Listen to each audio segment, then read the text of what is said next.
क्या आप जानते हैं कि महाभारत की कहानी में एक ऐसा पात्र भी था जो अकेले ही पूरे कौरव सेना को हरा सकता था?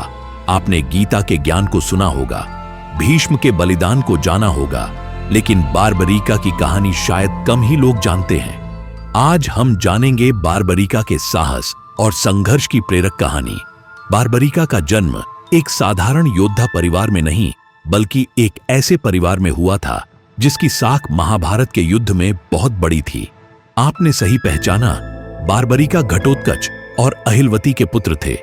हाँ, वही घटोत्कच जो भीम के पुत्र थे और जिनकी वीरता के किस्से आज भी सुनाए जाते हैं। छोटे से बारबरीका ने अपनी पहली तलवार कब उठाई थी, यह तो कोई नहीं जानता, लेकिन उनकी बहादुरी के चर्चे उनकी बाल अवस्था से ही होने लगे थे।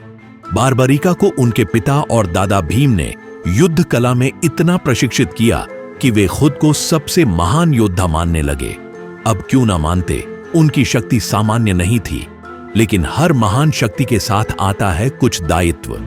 जब उन्होंने घोषणा की कि वे अकेले ही कौरव सेना को हरा सकते हैं, तो यह बात भगवान कृष्ण तक पहुंची।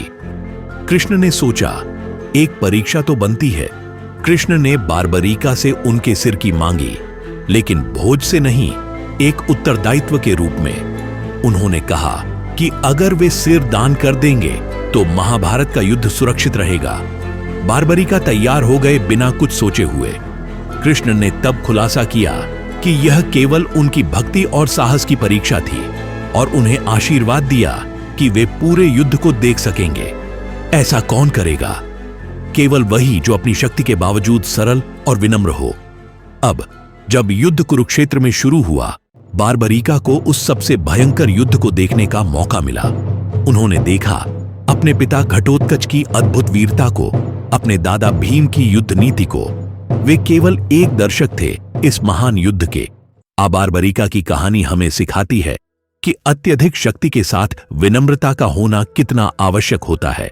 भले ही उनकी व्यक्तिगत शक्ति अतुलनीय थी, उन्होंने अपने कथनी और करनी से दिखाई अपनी भक्ति और नम्रता।